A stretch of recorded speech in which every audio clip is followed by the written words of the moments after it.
Meron pa namang natitirang pera dito.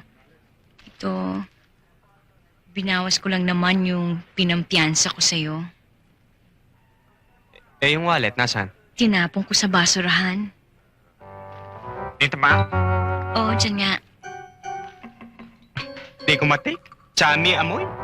Ah, Dito ah. Ito na? ha? Andyan na? Ito na yata.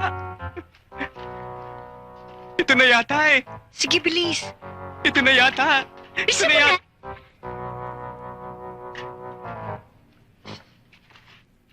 Ito, ito. Andyan na ba? Oh. Ito nga! Pwera ito. Ayan, tingnan mo. Sigurado ako may address dyan. Puntahan natin. Oh, ito! Para! Ay ko!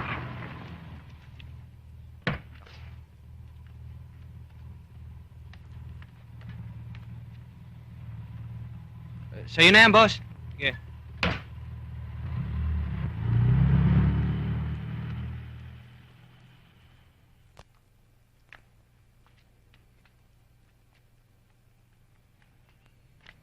Tao po! Woo! Hello? Ah. Oh, Aray, wag dyan. ba? Bakit? Dito sa may nota. Para may music. Ganun ba?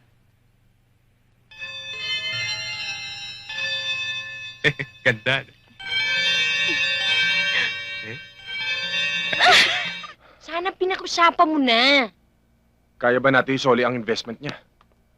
Bakit hindi na lang natin i-lock yung shares niya sa ibang tao? Magkano ba yun? I-set up mo ako ng appointment. Ayaw na nga makipag-usap eh. Eh, sino ba yung kausap mo? Yung abogado niya. Tawagan natin si Mr. Hernandez. Dali, bilis! Pwede ba? Huwag ka na makigulo dito. Kanina pa ako suggest na suggest, hindi nyo naman ako pinakikinggan. Isip ako ng isip, sinasahin nyo lang mga ideas ko. Para kapang binabayaran nyo ako dito. Sir? Pwede ba? Lumabas ka na. At lalo ko nagugulo sa'yo eh. Paano ko kayo matutulungan? Excuse us, please. 1,000 level nga, hindi mo masagot ang pambansang bulaklak. That's really something.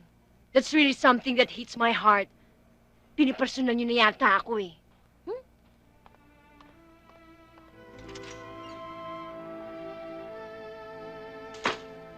Kala mo kung sino naman silang matatalino. Yabang.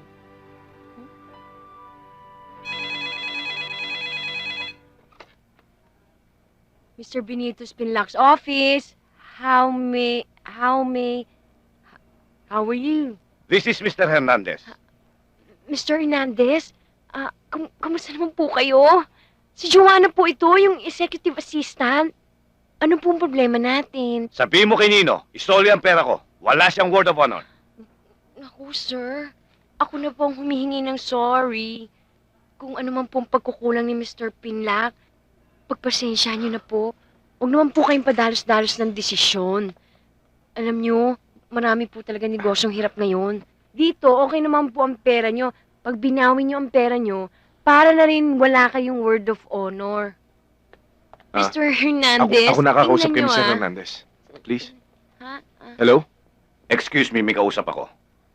Sorry po. As I was saying, pag kinuha niyo ang pera, isipin niyo na lang kung ilang lang tao mawawalan ng trabaho, ha? Ilang mag-anak ang umaasa doon. Gusto niyo ba yan sa konsensya niyo? O, sige. Sige, Iha. Sabihin mo lang kay Nino, ayusin ang mga dividendo ko. Opo, sir! Mr. Hernandez, ako na po mismo magdadala sa inyo. Oh. Bye! Ingat po kayo! Bye. Ano daw? Anong sabi? Ay. Anong sabi? Ha? Ano? Joanna, anong sabi? Okay na daw. Basta lang ipadala niyo na lang yung cheque sa kanya. Ang ibig mong sabihin, hindi na siya maglalabas ng pera? Hindi. Grabe. Well, that's really something, huh? Grabe. Nakakapagod naman tong trabaho ko. Nakakagutom pa. Pa-dinner ka naman dyan. Okay, kahit saan. Hi! Ano nangyayari sa'yo? Pagkasama ng panaginip ko Ako, siguro pagod na pagod ka, no? Oo, kadami namin na ibenta. Talaga? Oo.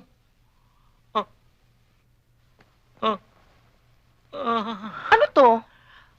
Damit. Binili ko yan para sa iyo. Madami kaming naibenta Talaga? Oo. Kasya ba ito sa akin? Palagay ko. Ano naman ito? Aba, ay di, binili ko rin para sa iyo. Talaga? Ang bait-bait naman ng Mr. Ay siya, tayo na muna matulog. Matagal na tayo hindi Sandali, nag-aabay tatago ko muna ito.